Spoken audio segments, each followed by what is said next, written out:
그 뭐죠? 배터리 선전도 아니고 계속 그러고 있으니 이게 이 솔로몬을 보면은 1000번이란 게요 딱 대조가 됩니다. 예전에 솔로몬이 처음에 왕이 됐을 때 1000번의 제사를 드렸습니다. 그걸 1000번제라고 하잖아요. 여러분 이게 쉬운 일인가요? 아무리 돈이 많아도 동물이 많아도 이거 마음이 없으면 못합니다. 솔로몬은요 하나님을 너무나도 사랑했기 때문에 1000번의 제사를 드린 거예요. 근데 지금 어떻게 되나요? 하나님을 사랑하는 마음은 쏙 사라져버리고 오히려 여자들을 좋아해가지고 여인을 몇 명이랑 결혼하냐면 1000명의 여인과 결혼을 한 거예요. 완전히 대조적이죠. 열왕기상 11장 2절 뒷부분에 이렇게 나옵니다. 솔로몬이 그들을 사랑하였더라. 여러분 이 사랑이란 건 어떤 두 대상을 똑같이 사랑할 수가 없습니다. 어떤 건 더 많이 사랑하고 어떤 건 덜 사랑하고 이렇게 되는 거예요. 하나님 사랑, 그 다음에 여인들 사랑 똑같을까요? 아닙니다. 분명히 달라요. 근데 이 솔로몬은 하나님보다 여인들을 더 사랑한 거예요. 나이를 먹으면서 더더 여인들을 사랑합니다. 그러니 하나님에 대한 사랑이 식어져 버린 거죠. 자, 성도 여러분, 혹시 하나님보다 더 사랑하는 게 있는지 돌아보시기를 바랍니다. 만약에 그거를 그냥 놔두면은 하나님에 대한 사랑은 점점 식어지게 되고 나중에 솔로몬처럼 되는 거예요. 솔로몬이 나중에 어떻게 되는지는 조금 이따가 말씀드릴게요.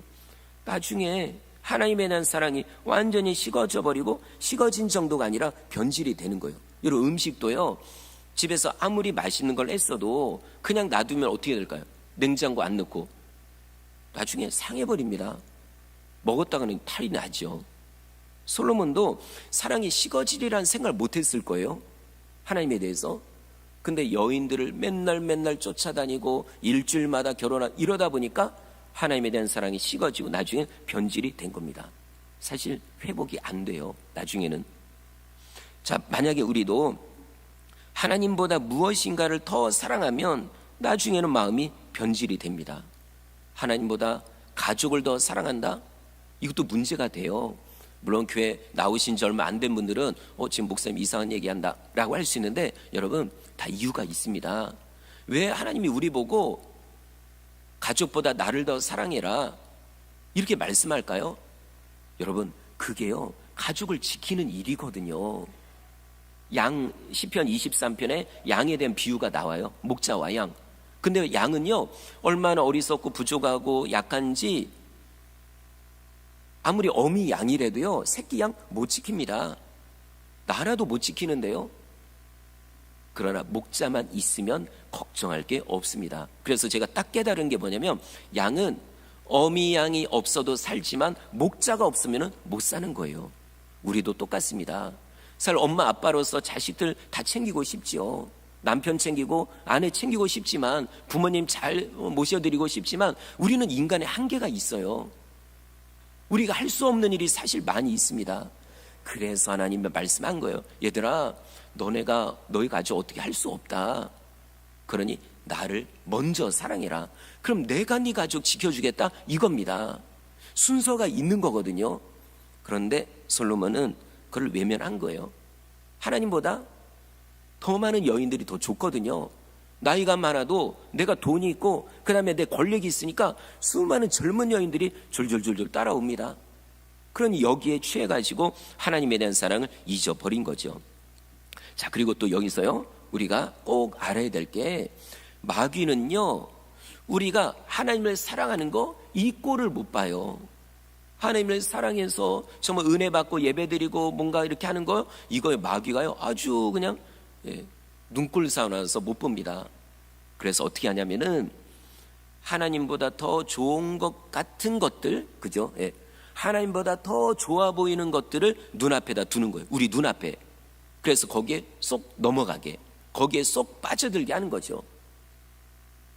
솔로몬 같은 경우는 여러 여인들을 갖다 놓고 사랑하게 만드는 거예요. 그러니까 나중에는 하나님에 대한 사랑을 다 빼앗겨 버린 거죠. 여러분 마귀는 우리가 어떤 거에 쏙 빠지게 되는지, 어떤 면에서 약한지를 누구보다 잘 압니다. 귀신같이 알아요. 사람마다 이게 다 다르거든요. 어떤 사람이요, 뭐 마약을 놔도 뭐 전혀 이건 뭐 상관없어요. 뭐 어떤 게 됐던, 도박이 됐던. 근데 어떤 사람은 또 약한 부분이 있거든요. 이거를 갖다 놓는 거예요. 서서히 병들게 하고 서서히 거기에 빠지게 하는 거죠. 그랬다가 어떻게 합니까? 하나님에 대한 사랑을 완전히 뺏어 가는 것, 이게 마귀의 전략입니다. 그러니 만약에 여러분 하나님보다 더 좋아하는 거가 내게 있다라고 하면은 이거 빨리 내가 정리해야 되는 거예요. 순서로 말하면 순서를 바꾸고 하나님을 먼저 두고 하나님을 먼저 사랑하고, 그러면 나머지는요 내가 요구하지 않아도 하나님이 다 알아서 챙겨주십니다. 하나님이 지켜주시는 거죠. 자, 하나님이 솔로몬에게 여러 번 경고합니다. 그러지 말아라. 아까 말씀드린 것처럼 뭐 100명째 그 다음에 하지 말아라. 그건 내가 원하는 게 아니다. 그 다음에 200명째 그러지 마라. 이걸요 계속 경고했어요. 사실 사랑하니까 경고하죠. 그런데도 솔로몬이 하나님을 무시합니다. 결국 하나님 어떻게 할까요? 매를 드는 거예요. 그것도 사랑하니까 매를 드는 거죠. 만약에 자식이 잘못 가고 있는데 그걸 부모가 그냥 놔두나요? 아니죠. 그는 자녀를 내버린 부모입니다. 자녀 사랑 안 하는 부모예요. 진짜 자녀를 사랑하면요 말 안 들으면 잔소리합니다. 진짜 말 안 들으면 때리기라도 하는 거예요. 하나님도 솔로몬을 사랑하기 때문에 이거 안 되겠다, 매를 들어요. 자, 어떤 매냐면 처음에는 솔로몬이 아주 말씀대로 살고 막 이러니까는 주변 나라들이 굽신굽신했거든요. 그랬는데 그 나라들이요 갑자기 반란을 일으키는 거예요. 반기를 드는 겁니다. 자, 이거 잘 보십시오. 내가 하나님보다 어떤 걸 더 사랑하잖아요. 그것 때문에 내가 고통을 당합니다. 그게 하나님의 방법이에요. 깨달으라고. 솔로몬은 여자들을 그죠? 자, 여자들을 사랑했잖아요. 그 목적이 뭐예요? 그 나라들로부터 평화를 유지하려고. 근데 어떻게 됩니까? 아니, 내가 결혼을 한 그 여인의 그 나라가 대적을 하는 거예요. 이게 바로 하나님의 징계의 방법입니다. 자, 그리고 이 솔로몬 어떤 고통을 당하냐면은 충성스러운 신하였던 여로보암이 반란을 일으킵니다. 그 솔로몬이 지혜의 왕이잖아요. 사람 볼 줄 압니다. 꿰뚫어 봅니다. 진짜 누가 옳고 누가 그른지도 잘 알아요. 근데 딱 보니까 여로보암이라는 젊은 청년이 있어요. 와, 얼마나 말을 잘 듣고 얼마나 열심히 하는지 이 사람을 아주 높은 자리에 올려줬어요. 그런데 여러분, 바로 그 사람이, 그 여로보암이 대적을 한 거예요. 가장 큰 고통을 준 게 바로 이 여로보암입니다. 그러니까 그거예요. 평소에는요 우리가 서로 관계도 좋고 뭐 가족 간에도 그렇고 뭐 사람과의 관계도 그렇고 그렇지만 내가 말씀을 버리고 하나님을 버리면 바로 그 사람 때문에 고통을 당하는 겁니다. 절대로 그게 우연이 아닌 거예요. 내가 말씀에 순종하면 하나님이 형통의 복을 주십니다. 그러다 고난이 없다는 얘기가 아니라 화가 변하여 복으로 바꾸는 게 이게 형통인 거죠. 그런데 반대로 내가 말씀에 불순종하고 내 마음대로 죄짓고 그러면 반드시 징계를 받습니다. 그러니까 이상하게 뭘 해도 안 되고, 그리고 내가 정말 좋아했던, 내가 믿었던 사람 때문에 내가 속 썩는 일이 생기고, 혹시 그런 일이 있다면 한번 나를 돌아보십시오. 지금 내가 하나님보다 그 사람을 더 의지하니까 하나님이 나에게 아픔을 주시는구나. 내가 하나님보다 그 사람을 더 사랑하니까 하나님이 그 사람을 통해 나에게 아픔을 주시는구나. 그걸 깨닫고 하나님 앞에 돌아오면 되는 겁니다. 그럼 그 사람과의 관계도 다시 회복이 되는 거예요. 자, 물론 내가 뭐 잘못한 거 상관없이 고통을 당할 때도 있죠. 당연히 욥처럼. 그러나 만약에 내가 분명히 뭘 잘못해서 하나님보다 무엇인가를 더 사랑해서 고통을 당하면 이건요 뒤로 미루지 마십시오. 하나님의 때를 기다리겠습니다. 그럴 필요 없습니다. 당장 회개하고 돌이키면 되는 거예요. 그러면 하나님도 돌이켜 주시는 겁니다. 자, 솔로몬은 징계를 받았는데도 돌아올 생각을 안 합니다. 결국 어떻게 되냐면 그의 아들 때 가서 나라가 두 쪽으로 갈라지는 거예요. 여러분, 그렇게 막강한 나라가 갈라진다는 건 말이 안 돼요. 주변 나라가 쳐들어온 것도 아닙니다. 만약에 그랬으면은 오히려 더 그 나라를 무찔렀겠죠. 그런데 그게 아니라 자기 나라가 두 쪽으로 갈라진 거예요. 이건 우연이 아닙니다. 하나님의 심판이죠. 자, 남쪽 유다는 그나마 솔로몬의 아들이 왕이 됩니다. 그러나 저 북쪽 이스라엘, 더 넓은 땅, 더 많은 지파, 그 땅은 바로 여로보암의 땅이 되는 거예요. 아까 그 여로보암. 자, 정말 안타까운 일이죠. 근데요, 더 황당한 건 그 북이스라엘의 왕이 된 여로보암이요, 솔로몬의 불신앙을 그대로 똑같이 따라하는 거예요. 아니, 솔로몬이 싫어서 반란을 일으켜놓고 그리고 솔로몬의 나쁜 점을 그대로 따라하는 거예요. 그냥 정도가 아니라 오히려 솔로몬보다 더 나쁜 짓을 합니다. 딱 보면 이거는 마귀의 짓이에요. 자, 그래서 오늘 우리가 살펴볼 게 바로 이거예요. 마귀가 어떻게 우리를 유혹하는지, 마귀가 우리를 어떻게 넘어뜨리는지 이 계략을 알아야 우리가 이거를 이길 수가 있는 거죠. 자, 세 가지입니다. 그 여로보암 왕이 한 짓이요, 세 가지. 첫 번째, 금송아지를 만듭니다. 여로보암이 왕이 됐어요. 그래서 자기 궁전도 짓고 뭐 몇 가지 성전 이렇게 성읍도 짓고 그러는데, 그때 어떤 생각이 드냐면, 아니, 우리 백성들이 남쪽 유다 땅으로 자꾸 내려가면은 그들의 마음이 바뀔 것 같아요. 자, 왜 그러냐면 이스라엘의 남자들은 1년에 3번씩 남쪽 유다 땅, 뭐 그때는 뭐 갈라지지도 않았으니까 어쨌든 남쪽에 예루살렘 성전이 있거든요. 그럼 글로 가서 꼭 예배를 드려야 돼요. 제사를. 자, 그런다고 하면 나라가 갈라졌어도 북이스라엘의 사람들이 자꾸만 내려가면 어떤 생각이 들까요? 옛날 생각이 떠오르겠죠. 그러면 여로보암 왕 이거 잘못된 거구나. 그때 정신을 차리고 왕을 죽일 수도 있어요.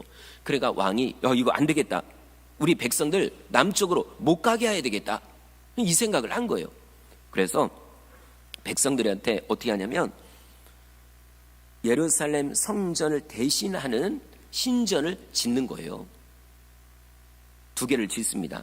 그리고 그 안에다가요, 뭘 만들어 놓냐면 금송아지를 만들어 놓는 거예요. 우리 28절 읽어볼까요? 28절 시작. 두 금송아지를 만들고 무리에게 말하기를 너희가 다시는 예루살렘에 올라갈 것이 없도다. 이스라엘아, 이는 너희를 애굽 땅에서 인도하여 올린 너희의 신들이라 하고. 예. 하나님이 가장 싫어하는 게 이 우상입니다. 금으로 만들건 돌로 만들건 나무로 만들건 화려하게 아무리 그렇게 만들어도요. 왜냐하면 그건 다 가짜거든요. 그냥 하나님이요, 괜히 기분 나빠서 싫어하는 게 아니라 사람들이요, 헛된 것을 섬기면 헛된 것처럼 똑같이 되는 거예요. 아니, 우리를 창조한 분이 하나님인데 그러면 창조주 하나님을 믿어야지 왜 사람이 만들어 놓은 걸 그거를 신이라고 믿습니까? 만약에 여러분의 자녀가 여러분을 놔두고 저 옆집 가서 아저씨한테 아빠 그러면 좋나요? 아니, 그 정도만 해도 괜찮아요. 저기 어디 가가지고요, 예? 개미 보고 당신은 내 아버지입니다, 엄마입니다 하면서 그러고 있으면 이 제정신인가요? 근데 백성들이 그런 짓을 하는 거예요. 하나님을 놔두고 금으로 만들고 은으로 만들고 돌로 만든 그 앞에다 절을 하며 우리를 잘 돌봐주십시오. 농사 잘 되게 해주십시오. 지금으로 말하면 사업 잘 되게 해주십시오. 정말 말이 안 되는 일이죠. 하나님이 하지 말라고 했습니다. 여로보암 왕도요, 누구보다 잘 알아요. 근데 그걸 무시한 거예요. 내 정치적인 목적을 위해서. 자, 이거를 또 몇 개를 만들었냐면 2개를요. 하나는 베델, 하나는 단. 이 베델은 이 북이스라엘 땅으로 말하면 맨 밑에 쪽이에요. 그리고 단, 여기는 북이스라엘의 맨 위에 끝이에요. 자, 이렇게 만들어 놓고요, 백성들에게 뭐라고 말하냐면, 여러분 굳이 저 멀리 남쪽 유다 예루살렘 가지 마십시오. 그렇게 멀리 뭐하러 갑니까? 뭐하러 힘들게 갑니까? 그러지 말고 내가 만들어 놓은 그쪽으로 가십시오. 여러분 집 가까운 데로 가면 되지 않습니까?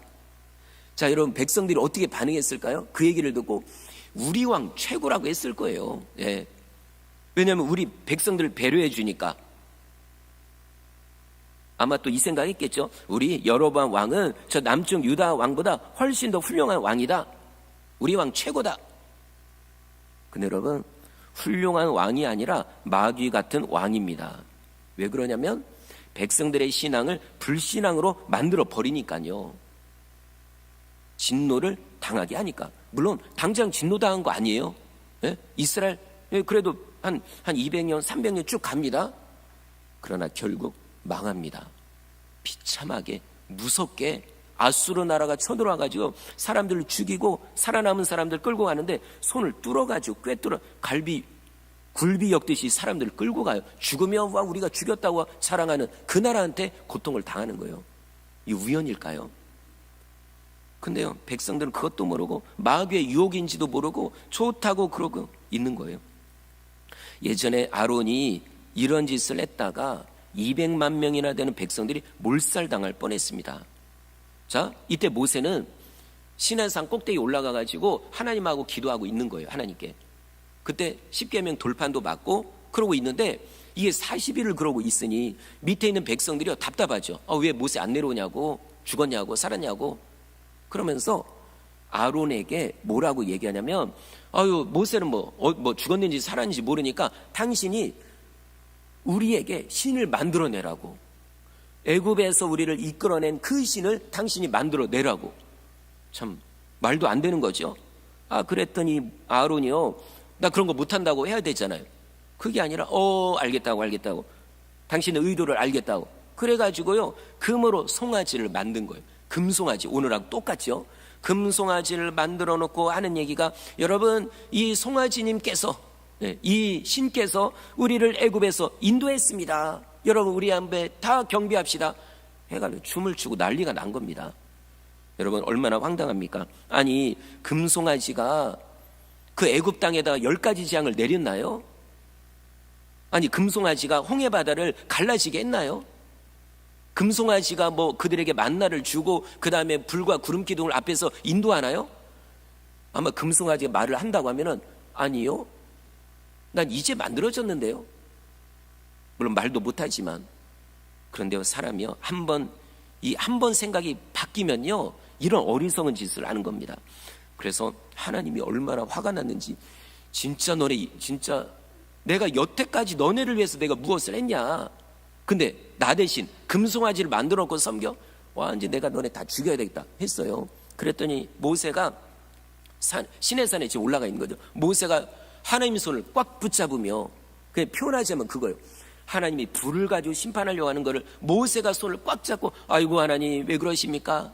여태까지 참으셨는데 이번에도 참으십시오 한 거예요. 그랬더니 하나님이 손을 내리는 거죠. 좋다, 내가 그냥 요번만 참아주마 했거든요. 자, 그러고 모세가 내려옵니다. 우리 하나님 너무 괴로우셨나 보다. 그러고 내려왔어요. 막상 모세가 내려와서요, 금송아지를 보니까 뚜껑이 열린 거예요. 하나님께 받은 2개 그 귀한 십계명 돌판을 집어 던져가지고 깨뜨리고 그냥 송아지를 갈아버리고 이런 거예요. 그러니까 이 정도로 어리석은 백성들이란 얘기죠. 자, 여러분, 이 여로보암 왕도요, 죽을 짓을 한 겁니다. 백성들 보고 하는 얘기가, 굳이 가지 말아라, 편안하게, 그리고 또 눈에 보이는 신을 섬겨라 한 거죠. 힘든 것보다 편안한 걸 제시했고, 눈에 보이지 않는 하나님보다 눈에 보이는 금송아지를 제시한 거예요.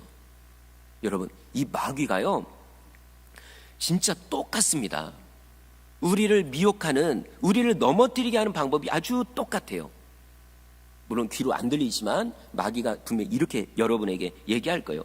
야, 굳이 그렇게까지 신앙생활 할 필요가 있냐? 너만 예수 믿냐? 다른 성도들은 편하게 신앙생활 하잖아. 근데 뭐 네가 목사야? 목회자야? 네가 율법주의자야? 왜 그렇게 고지식하게 신앙생활 하냐? 뭐 굳이 일요일에 꼭 교회 가야 돼? 하나님도 다 이해한다. 응? 뭐 굳이 교회 갈 필요 없잖아. 집에서도 마음이 성전이면 뭐 상관없지 않냐? 그리고 뭐 넌 주중에도 교회 간다? 너 진짜 미쳤구나. 야, 너 그러다 큰일 난다. 이제 그러지 말고 좀 쉬어라, 즐겨라, 취미생활도 좀 하고 가족도 좀 챙기고. 여러분, 진짜 똑같이 얘기합니다. 마귀는요. 물론 귀로는 안 들리지만 그 생각을 집어넣고 마치 에덴 동산에서 뱀이, 그 마귀죠. 뱀이요 하와를 유혹하잖아요. 좋은 걸 보여주면서 이걸 먹어라. 그럼 너도 하나님처럼 된다. 아이고 하나님이 이거 먹지 말라고 했는데 더 그 의도 모르지. 너가 하나님처럼 될까봐 하나님이 그래서 못 먹게 한 거야. 그럼 먹어봐라. 그랬더니요 그 얘기를 듣고 보니까 보암직도 하고 탐스럽기도 하고 먹음직도 하고 지혜롭게 할 만큼 탐스럽기도 한. 그래서 먹은 거예요. 여러분 마귀가 똑같이 얘기합니다. 만약 여기에 넘어가면 우리의 신앙이 변질이 되는 거죠. 솔로몬도 그런 거예요. 처음엔 신앙이 얼마나 좋았어요. 근데 마귀가 여인들을 딱 갖다 놓고 야, 너 왕이잖아. 다른 나라 왕들도 다 그러는데 너도 그렇게 해라 했더니 거기에 의해서 솔로몬이 변질이 된 겁니다. 자, 성도 여러분, 오늘 말씀의 핵심 한 가지, 신앙생활 너무 편하게 하려고 하지 마십시오. 그럼 마귀가 원하는 겁니다. 그리고 신앙생활 편하게 하는 건 넓은 길로 가는 거예요.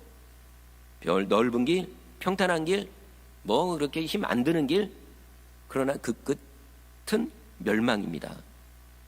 마태복음 7장 13절 좁은 문으로 들어가라. 멸망으로 인도하는 문은 크고 그 길이 넓어 그리로 들어가는 자가 많고. 그러니까 신앙생활 편하게 하는 거 진짜 편하죠. 예, 누구 타치 안 받고 뭐 그냥 편합니다. 그러나 그 끝은 멸망입니다.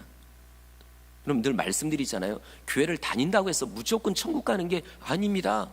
주님이 원하는 대로 가야 천국 가는 거죠. 길이 다른데, 아니 천국 가는 길은 분명히 정해져 있거든요. 자, 어떤 길일까요? 천국 가는 길은 좁은 길, 힘든 길, 고난의 길, 십자가의 길. 마태복음 7장 14절 생명으로 인도하는 문은 좁고 길이 협착하여 찾는 자가 적음이라. 분명히 말씀하죠. 여러분 앞에는 두 가지 길이 있어요. 넓은 길. 근데 성도들이 이쪽으로 많이 갑니다. 그죠? 편하니까. 그런데 반대로 좁은 길로는요 사람들을 볼 수가 없습니다. 근데 자세히 보면은 그 길에는 핏자국이 있을 거예요. 비유하자면 예수님이 흘린 핏자국, 우리 믿음의 선배들이 흘린 핏자국, 땀방울, 그 흔적들, 고름, 거기가 진짜거든요. 근데 이 길로 안 가는 거예요. 왜냐하면 힘드니까. 자, 성도 여러분, 혹시 지금까지 신앙생활 하는데 내가 몇 년 동안, 물론 교회 오신 지 얼마 안 된 분들은 뭐 이렇게 잘 해당이 안 되니까요. 그런데 교회를 꽤 다녔는데도요 신앙생활에 그렇게 힘든 거 없는 것 같다, 편하고 괜찮다, 그러면 문제가 있는 겁니다. 좁은 길로 가는 게 아니라 넓은 길로 가고 있으니까요. 여러분 빨리 돌아와야 됩니다. 빨리 돌아와서 주님과 함께 고난을 받아야 됩니다. 그 길의 끝이 생명이니까요. 자, 두 번째, 여로보암이 레위 자손을 대신해서 일반 백성들로 제사장을 세웁니다. 31절 읽어볼까요? 31절 시작. 상당들을 짓고 레위 자손 아닌 보통 백성으로 제사장을 삼고. 원래 제사장은 레위 자손만 들 수 있어요. 12지파 중에 딱 한 지파, 레위 지파. 근데 이 제도를요 지 마음대로 바꾼 거예요. 아니 하나님이 분명히 이건 애기로 응애 태어나도 알 만한 내용입니다. 아니 이스라엘에는 양, 개, 고양이도 아마 다 알 거예요. 근데 이거를 바꿔버려요. 자, 이 바꾼 이유가 있어요. 레위 제사장들, 그 레위 자손들, 이들은 그래도 아직까지는 하나님을 섬기는 마음이 있거든요. 그래서 남쪽 유다, 그 예루살렘 성전에서요 열심히 그 일을 하고 있어요. 그리고 또 북이스라엘에 있던 레위 자손들도요 여로보암 왕이 금송아지를 만든 걸 보고 완전히 이 진짜 그 정남이가 뚝 떨어진 거죠. 아니 어떻게 하나님을 놔두고 금송아지를 신으로 섬기나? 그랬어요. 성경에 보니까 레위 지파들이 다 내려와요. 밑으로, 남중 유다로. 그러니까 자, 여로보암 왕 입장에서는요 제사를 집례할 사람들이 없는 거예요. 다 가버리니까. 뭐 소수의 인원 있긴 있겠지만, 변질된 레위인들도 있겠지만. 그리고 어떻게 합니까? 정책을 바꿉니다. 뭐라고 하냐면은, 자 이제 레위 지파 필요 없다. 아무라도 제사장이 되고 싶은 사람 다 이리로 와라. 수송아지 한 마리, 순양 7마리만 가져오면 다 제사장 세워주겠다. 이런 거예요. 그런데 백성들이 또 좋아하는 거예요. 왜냐하면 아무리 내가 열심히 일하고 뭐 돈을 벌어도 부자라도 높은 지위에 있어도 제사장은 못 되거든요. 혈통이 그러니까. 그런데요, 아무나 제사장이 될 수 있다고 하니까 너무나도 좋은 거죠. 그래서 빚을 내서라도 소를 끌고 오고 양을 끌고 옵니다. 왜냐하면 그 당시 종교 지도자들은 엄청난 특권이 있었거든요. 이걸 누리려고요, 그렇게 온 거예요. 이걸 보면 다 욕심 때문인 거죠. 여로보암 왕은 자기 자리를 지키려는 욕심 때문에 말도 안 되는 제도를 만든 것이고, 백성들은 돈을 벌려는 욕심 때문에 말도 안 되는 제도를 따른 겁니다. 그 다음 마지막 세 번째, 율법에도 없는 이상한 절기를 만듭니다. 우리 33절 읽겠습니다. 시작. 곧 8째 달 15째 날로 이스라엘 자손을 위하여 절기로 정하고 베델에 쌓은 제단에 올라가서 분향하였더라. 율법에 보면 하나님이 정한 절기가 있습니다. 특히 3대 절기, 유월절, 77절, 초막절. 그리고 각 절기마다 정해진 날짜가 있어요. 아주 그냥 딱 율법에 명시되어 있습니다. 그런데 이 나쁜 여로보암 왕이요, 율법에도 없는 이상한 절기를 만든 거예요. 진짜 자기가 하나님처럼 지금 행세를 하고 있는 거죠. 날짜도 정했어요. 8째 달 15째 날 8월 15일이죠. 우리나라야 8.15 광복절이라도 하지요. 이스라엘은 이 날이 아무 의미가 없습니다. 이 날은 그냥 집에서 있으면 돼요. 일하면 됩니다. 그러면 왜 이런 이상한 절기를 만들었을까요? 의도가요? 아까하고 똑같아요. 자, 우리나라도 만약에 다른 나라 갔다 이민을 갔거나 그러면은요, 옛날 추억이 떠오르잖아요. 추석이 되면 또 송편을 만들고 설날이 되면 떡국을 먹고, 이게 다 옛날 생각이 나서 그런 거예요. 고향으로 가고 싶죠. 그죠? 똑같아요. 이스라엘 백성들도 절기 때마다 남쪽으로 또 내려오면요, 옛날 생각 나거든요. 하나님 생각이 나요. 그럼 또 이 여로보암 왕이 나쁜 왕이었구나 해서 죽일 수 있거든요. 그래서 그거를 원천에 봉사하려고 날짜를 바꾼 겁니다. 완전히 백성들의 생각 속에서 하나님에 대한 모든 걸 지워버리는 거예요. 여러분, 이게 진짜 마귀의 전략입니다. 우리의 생각 속에서 하나님에 대한 생각을요, 싹 지워버리는 게 마귀의 의도예요. 우리나라 예전에 일본에게 지배를 당할 때 그때 일본 사람들이 그렇게 한 거예요. 나중에는 언어까지도 못하게 합니다. 한국말 못하게 해요. 한글 못 쓰게 합니다. 우리나라 사람 생각 속에 조선이라는, 대한민국이라는 생각을 싹 지워버리려고. 마귀가 똑같아요. 자, 마귀는 우리의 머리에 하나님께 대한 좋은 추억들을 싹 지워지게 합니다. 하나님께 은혜 받은 거, 응답 받은 거, 행복했던 순간들, 그거를 지워버리고 오히려요, 안 좋았던 추억들만 남기는 거예요. 그럼 어떻게 될까요? 하나님이 싫은 거예요. 왜 이번에는 응답 안 합니까? 기분 나쁘게. 아니 여러분, 여태까지 받은 은혜가 얼마나 많은데요. 그거 하나 응답 안 됐다고? 이건 다 마귀의 계략이에요. 그리고요, 가족도 그렇고 그 성도들 간에도 그래요. 아니 여태까지 정이 들었잖아요. 근데 뭐 하나 마음에 안 들고 뭐 하나 싸웠다고 해서 등을 확 돌려버리는 것도, 이것도 마귀가 원하는 겁니다. 그러면 안 되죠. 설령 지금 좀 안 좋은 일이 있었어도 지금까지 서로 간에 행복했던 게 얼마나 많은데요. 그걸 생각해서 품어줘야 되는 거죠. 그리고 또 마귀는 교회에 대한 관심을 지워버립니다. 어떤 방법으로 지울까요? 교회보다 더 좋은 곳으로 자꾸 우리를 인도하는 거예요. 예를 들어 여행 가는 것도 그런 거예요. 물론 어쩌다 갈 수는 있죠. 근데 이게 한두 번이어야죠.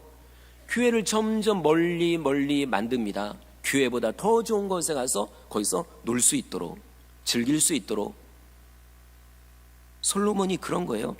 그렇게 멋진 성전을, 황금으로 지은 성전을 지어놓고 나중에는 여인들을 따라서 다른 신전으로, 산당으로 쫓아다녀요. 그럼 이 성전이 의미가 있나요?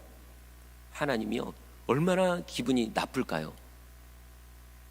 이게 바로 마귀의 방법입니다. 우리로 하여금 교회를 점점 멀어지게 하는 것. 그리고 마지막 또 하나, 마귀는 주일에 대한, 주일날 이거에 대한 생각을 지워버립니다. 주일에 교회 와서 예배하는 거, 성도들 만나는 거, 이것보다 다른 데 가는 거를 더 마귀가 이끄는 거죠. 그래서 요즘엔 주일 성수라는 개념이 사라졌습니다. 주일 성수, 그게 뭐지? 성수? 옛날에는요, 어떻게 했죠? 새벽에 와서 새벽 기도하고, 애들도 그렇게 했습니다. 학생들 새벽에 기도하고, 오전에 예배 드리고, 부서 예배 드리고, 오후 예배 드리고, 봉사하고 하고. 오후 예배가 저는 7시 반. 끝나고 나면요, 완전히 진이 빠져서 가요. 근데 이걸 당연하게 생각했거든요, 옛날에는. 그럼 집안이 안 될까요? 여러분, 이 나라 잘 된 거 그냥 된 게 아닙니다. 우리 믿음의 선배들이요, 진짜 그걸 당연하게 생각하고 교회를 사랑하고 하나님을 사랑했기 때문에 그 복을 우리가 받은 거예요. 근데 지금은 그걸 다 잊어버렸어요. 받은 복을 누리기만 하지, 내가 주님을 위해 헌신하고, 사실 주님, 이 주일, 이 의미가 뭐냐면 주님의 날이에요. 주님을 위한 날. 근데 지금은 어떤 날이죠? 내 날인 겁니다. 내 날. 월화수목 금토 내 날. 월화수목 금토 내일. 아닙니다. 주일은 주님의 날입니다. 주님을 생각하고 주님께 예배하고 그리고 주님을 사랑하고. 자, 말씀을 마치겠습니다. 혹시 하나님에 대한 추억을 많이 잊어버렸다면 그 원인을 꼭 찾으십시오. 요한계시록에도 나오죠. 너희가 첫사랑을 잃어버렸다. 어디서 떨어졌는지를 생각해라. 빨리 회개해라. 혹시 하나님에 대한 사랑을 잃어버렸다면 다시 회복하시길 바랍니다. 그리고 신앙생활 너무 편하게 하려고 하지 마십시오. 우리가 가야 될 길은 고난의 길, 십자가의 길입니다. 혹시 집어던진 십자가, 내 사명이 있으면 다시 짊어지고 주님과 함께 이 십자가의 길을 끝까지 가기를 주의 이름으로 축원합니다.